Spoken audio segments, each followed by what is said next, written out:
दिल्ली शराब घोटाले मामले में केजरीवाल को ईडी ने चौथा समन जारी किया है, जिसके बाद भारतीय जनता पार्टी ने शनिवार को दिल्ली के मुख्यमंत्री अरविंद केजरीवाल पर जोरदार हमला बोला। ईडी ने दिल्ली के मुख्यमंत्री को चौथा समन जारी किया और 18 जनवरी को केंद्रीय जांच एजेंसी के सामने पेश होने को कहा है। बता दें कि केंद्रीय मंत्री अनुराग ठाकुर ने दिल्ली के मुख्यमंत्री से सवाल किया और पूछा कि वो जांच से क्यों भाग रहे हैं। उन्होंने कहा कि 2011 और 14 तक अरविंद केजरीवाल बड़ी बड़ी बातें करते थे। उस समय वो कांग्रेस के भ्रष्टाचार के खिलाफ आवाज उठाने की बात करते थे। आज वो खुद भ्रष्टाचार में लिप्त हैं। अब सवाल ये उठता है कि वो जांच से आखिर क्यों भाग रहे हैं। दिल्ली बीजेपी अध्यक्ष वीरेंद्र सचदेवा ने दिल्ली सीएम पर कड़ा प्रहार करते हुए कहा कि अरविंद केजरीवाल जांच एजेंसियों की जांच से भाग रहे हैं। दिल्ली बीजेपी प्रमुख ने शनिवार को एक बातचीत के दौरान कहा कि हर बार वो जांच को छोड़ने की कोशिश करते हैं। जैसे ही उन्हें ईडी का समन मिला, उन्होंने कहा कि वो अपनी गोवा यात्रा पर जाएंगे। आप जांच से भाग रहे हैं क्योंकि आप सवालों का जवाब देने से डरते हैं। आपको सभी नियमों का पालन करना चाहिए। दिल्ली के मुख्यमंत्री का इस तरह का व्यवहार अस्वीकार्य है। बीजेपी प्रवक्ता शहजाद पूनावाला ने दिल्ली के सीएम को शराब घोटाले का किंग पिन बताते हुए सवाल किया कि अगर वो इतने ईमानदार हैं तो मनीष सिसोदिया और संजय सिंह को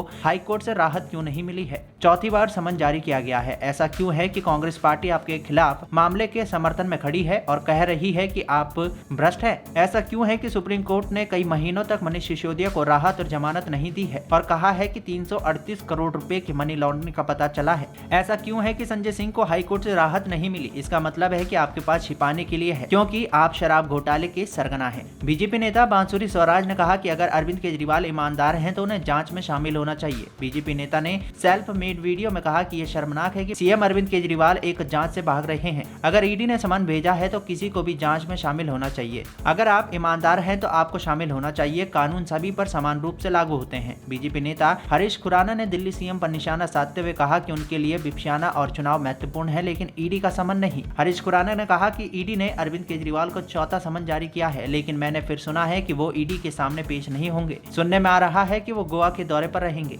वो हमेशा की तरह जांच से भाग रहे हैं। उनके लिए विपक्षाना महत्वपूर्ण है, एमपी चुनाव महत्वपूर्ण है और गोवा और गुजरात महत्वपूर्ण है, लेकिन उनके लिए कानून और व्यवस्था का सम्मान करना महत्वपूर्ण नहीं है। वो दिखा रहे हैं कि वो दिल्ली के मुख्यमंत्री हैं और कानून का मजाक उड़ा रहे हैं। आम आदमी पार्टी के राष्ट्रीय संयोजक केजरीवाल चुनाव तैयारियों की निगरानी के लिए 18 और 20 जनवरी तक गोवा में रह सकते हैं। ईडी ने कथित शराब घोटाले मामले में पिछले साल 22 दिसंबर को सीएम अरविंद केजरीवाल को तीसरा समन जारी किया था, जिसमें उन्हें 3 जनवरी को एजेंसी के सामने पेश होने के लिए कहा गया था। दिल्ली के मुख्यमंत्री को इससे पहले 18 दिसंबर को एक उत्पाद शुल्क नीति मामले में ईडी ने तलब किया था और उन्हें 21 दिसंबर को पूछताछ के लिए केंद्रीय एजेंसी के सामने पेश होने के लिए कहा था।